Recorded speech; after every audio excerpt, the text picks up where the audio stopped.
Baik, di sini saya akan menjawab soal UAS dari mata kuliah Bank dan Lembaga Keuangan lainnya. Sebelum itu, izinkan saya memperkenalkan diri terlebih dahulu. Perkenalkan, nama saya Desa Kompilandari, NIM 18103070 dari kelas A. Untuk soal yang pertama yaitu, apa pendapat kalian terkait penipuan dengan iming-iming investasi dengan keuntungan tinggi? Investasi merupakan penanaman modal yang nantinya bisa kita dapatkan keuntungannya di masa yang akan datang. Selain itu, ada banyak lembaga yang dapat dijadikan sebagai tempat investasi seperti bank, reksadana, dan lain sebagainya. Pahami terlebih dahulu apa itu investasi dan bagaimana cara kerjanya sebelum memutuskan untuk turun dalam dunia investasi. Perlu diketahui sekarang ini banyak investasi bodong yang berujung penipuan dengan modus yang bermacam-macam. Modus yang pertama yaitu menawarkan untung tinggi atau bunga yang tinggi, bahkan ada yang mencapai bunga 40%. Bunga pada angka tersebut merupakan bunga dengan angka yang tidak wajar karena Bank Indonesia sendiri sudah memberikan batasan tertentu sehingga bunga yang diberikan tidak terlalu besar atau kecil. Yang kedua yaitu keuntungan dalam waktu singkat. Selain keuntungan besar, pada umumnya investasi bodong juga menawarkan waktu yang singkat dalam mendulang keuntungan. Misalnya, dalam waktu 1 bulan keuntungan sudah bisa didapatkan. Padahal tidak secepat itu untuk mendapatkan keuntungan dalam berinvestasi. Selanjutnya ada beberapa tips agar terhindar dari investasi bodong, yaitu yang pertama, mempelajari terlebih dahulu tentang investasi. Yang kedua, jangan mudah tergiur dengan iming-iming keuntungan besar. Yang ketiga, melakukan riset terhadap perusahaan investasi. Dan yang keempat yaitu berinvestasi di perusahaan yang terdaftar di OJK atau Otoritas Jasa Keuangan. Untuk soal yang kedua yaitu apa yang kalian ketahui tentang Bank Indonesia sebagai bank sentral. Bank Indonesia adalah Bank Sentral Republik Indonesia. Sebagai bank sentral, Bank Indonesia mempunyai satu tujuan tunggal, yakni mencapai dan memelihara kestabilan nilai rupiah. Kestabilan nilai rupiah mengandung dua aspek, yaitu kestabilan nilai mata uang terhadap barang dan jasa, serta kestabilan terhadap mata uang negara lain.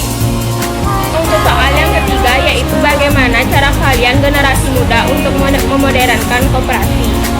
Menurut saya sebagai generasi muda, cara untuk memodernkan koperasi yaitu yang pertama, benahi kondisi internal koperasi. Jika sebuah koperasi telah berdiri dalam waktu yang cukup lama tanpa ada perkembangan, maka perlu suatu pembenahan. Pembenahan ini harus diawali dari dalam koperasi sendiri seperti kondisi internal. Cek semua kondisi internal koperasi secara detail, baik masalah operasional maupun masalah manajerial. Yang kedua yaitu menambah kebijakan koperasi. Kebijakan koperasi pada umumnya menerapkan sistem pola penitipan, di mana modal yang didapatkan berasal dari dana titipan para anggotanya sebagai modal bersama. Pola penitipan modal ini hanya akan banyak membantu memperbesar koperasi jika anggotanya juga banyak. Cara yang ketiga yaitu membuat promosi. Jika komponen internal dalam koperasi telah diperbaiki namun belum menemukan hasil yang maksimal, maka coba untuk membuat promosi untuk mengenalkan suatu produk atau jasa pada seseorang sehingga orang tersebut berminat menggunakan produk atau jasa tersebut.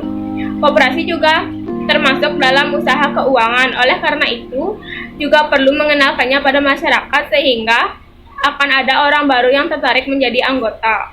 Jika anggota bertambah secara otomatis, keuangan koperasi semakin banyak dan usaha semakin berkembang. Untuk cara selanjutnya yaitu merekrut anggota yang kompeten. Untuk mengembangkan usaha koperasi bisa dimulai dengan mencari anggota yang kompeten.